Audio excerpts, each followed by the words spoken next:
Welcome to From Chaos to Peace with Conny. My name is Conny Graf and I am your host. I'm here to explore with you, often solo and sometimes with a guest, how a few minutes a day can keep the chaos away. And with chaos, I'm talking about the physical, digital, social, financial, mental, emotional, and spiritual clutter that can accumulate in our life and business. In every episode, I want to make you aware how clutter is so much more than you think and why I say that clearing your clutter is self-love. Well, hello, my friend. Welcome to the podcast. This is episode number 181. Thank you so much for allowing me back into your ears. Please subscribe and follow my podcast if you haven't done so yet. This way you never miss an episode, and then share it with your family and friends, because if you find value in what I am talking about, they will too. So today I continue with another quick tip on how to reduce financial chaos in your business finances and personal finances. This is going to be tip number 5, and again, I will make it short so it's not overwhelming, and I make it very actionable. I really hope you started to put the previous 4 tips into action, even if you started small and messy. It's better than just listening and doing nothing or dismissing these tips because they seem so simple and easy to do. Yes, they are, but you still have to do them. So here a quick reminder what tip 1 to 4 are. Tip 1 is in episode number 175, and it's to put aside the sales tax portion of every sale. Tip number 2 is in episode number 176, to put aside a percentage of every sale for taxes. Tip number 3 is in episode number 178, to always use separate bank accounts and credit cards for business and personal. And tip number 4 is in episode number 179, and that tip is to put aside 1/12 of all yearly billed fixed and essential costs in your business. Just go back to these episodes and listen to the details. These are very simple tips that help you get a handle on your financial chaos and overwhelm. All your money decisions and indecisions are fueled by our emotions. Oftentimes, the emotions around money are very scary and stressful, but it doesn't help to play possum and do nothing. Just like with anything, you can start very small, tiny if needed, but you do need to start. And these tips are the perfect starting point. So if you haven't at least started to implement these first 4 tips, stop right here and do that first before you get into step number 5. Because this step number 5 is a very important step, but it still comes after the 4 previous steps. In step number 5, we're building up a rainy day fund. But a rainy day fund doesn't make sense to build if you don't have the sales taxes and 1/12 of your fixed costs put aside already. So what is a rainy day fund? I'm sure you have heard of it. And if I wanted to say it really blunt, then a rainy day fund is for when shit happens to good people and good businesses. And it's a bit like an insurance policy, one that you give yourself. So maybe one day, one morning, your computer dies and you need a new one. Or you forgot about a big invoice in step number 4, and all of a sudden, this shows up and is due to be paid. Or your car needs repair or breaks down, or you need a new car and you can't run your business without a car. Or you get hacked and blackmailed and you need to pay a ransom amount so that you get your data back because you didn't have a backup either. There are just a few ideas that came to my mind, but there is a lot of ways that unforeseen expenses could come up, and we want to be prepared for them. We can never be 100% prepared, but we can be as prepared as possible. Also, a lot of us experts, coaches, and healers have a business where when they don't work, the business doesn't make any money. For example, when you're sick or you're having an accident. So all of a sudden, no money is coming in, but the bills are still due, right? This just happened to me. I had an accident in May, and while I could still work in May, it turned out I needed surgery. And so more or less June, I couldn't work full time. So I was sure glad I had insurance and a rainy day fund to cover me during this time. So I didn't have to push myself and could actually take the time to recover from surgery and from my accident. The best thing for a situation like this, when you can't work due to an accident or sickness, is of course to buy an insurance policy. But maybe that's for whatever reason not available to you right now. So if you don't have an insurance to cover your income, it's even more important that you have a solid rainy day fund. Now, what does a solid rainy day fund mean? How much does it need to be? Well, that's up to you and your unique situation. And that's what I help my clients to determine and to figure out. Because it also depends on your private financial situation and if you're really relying on a steady income or draw from your business, which you most likely are if you're a small business. But don't get stuck here on not knowing how much you should put aside, because even if you don't know how much you need to save up for a solid rainy day fund, you can still start putting funds away and figuring out along the way. But I say it again here one more time, only if you have already implemented tip number 1 to 4, okay?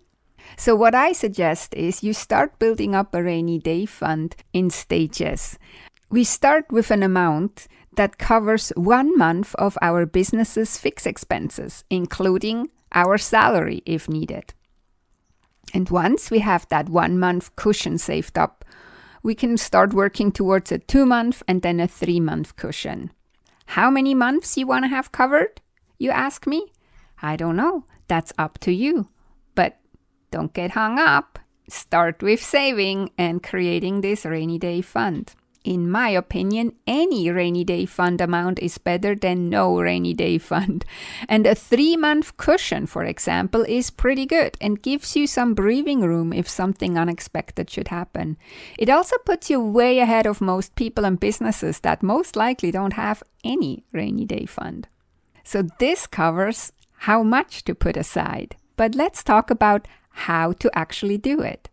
First, I would say don't think you will put aside what you have left over at the end of the month. That's most likely not going to work and not going to happen because we have a tendency to use up the money that we have if we're not intentional and careful. What I want you to do is to be very intentional, and instead of doing it as an afterthought or leftover step, doing it at the beginning, very intentional.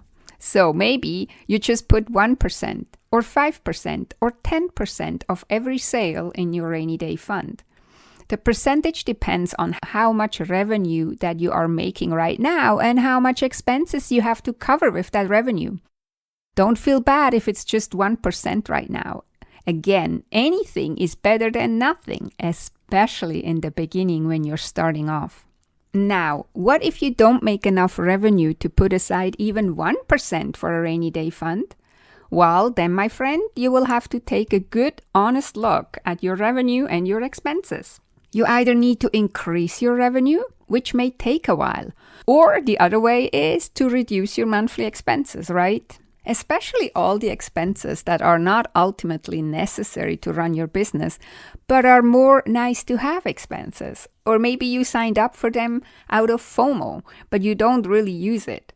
Maybe you have to cancel some subscriptions or not signing up for courses and programs, finding cheaper solutions for some tech that you are using, but that is not essential in your business. Most people I work with find expenses on their credit cards that they have either completely forgotten that they're paying for, or they know they pay for the service but are not using it. Most people find some low-hanging fruit kind of expenses to eliminate to get to a better financial situation and puts them into the position that they can save at least 1% of every sale into their rainy day fund. Just imagine how much calmer and less stressed or overwhelmed you will be and feel when you have step 1 to 4 in place and are building on a rainy day fund, compared to not knowing how to keep up paying all the bills that fly into your business and then maybe have an unexpected expense showing up and putting an even bigger stress on your finances. Again, how many months you want to save up for your rainy day fund is up to you and your unique situation. And we don't want to get hung up on how much. More important is that we start putting aside funds for when unexpected things happen or expenses occur. It's not a matter of whether unexpected things happen or unexpected expenses occur. It's more a matter of when. And if you start your rainy day fund today, you are better prepared for unexpected expenses than you were yesterday. So here you have it. That's tip number 5. Another simple and easy one, right? But again, you have to implement them.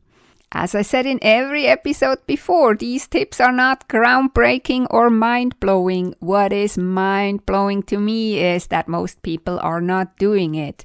Not even one of them. So unless you do them, you will keep struggling with your financial chaos. So please, please, please go implement these really, really simple steps. You can start today. It doesn't take long. Also, don't worry that we're already in July. Start today and put these tips in place in your business. You will thank yourself for it in the future. And remember too, reducing chaos is self-love and self-care. And if you struggle with chaos in your finances, your home office, or your files, and you know you need to make a change, but you don't seem to be able to do it on your own, if it seems too scary or overwhelming, you can contact me because I can help. You can bring your chaos to me. I will be on your team. I will help you face your chaos, and together we will figure out what's the best thing for you to do a few minutes a day to transform your chaos and to get organized and in control. You can message me on Instagram. My handle is I am Conny Graf. You can also send me an email, or you can sign up for a complimentary Chaos to Peace session. The link is in the show notes, and the show notes you find at connygraf.com/podcast/181. That is Conny Graf, ConnyGraf.com/podcast/181. Okay, my friend, that's it for this week. Thank you for listening all the way to the end. And if you love my podcast, you can really help me by going to Apple Podcast and write an honest review. This will help that more people find this podcast and can move from chaos to peace in their life and business. Have a beautiful and amazing week. Talk to you next time. Take good care and be safe.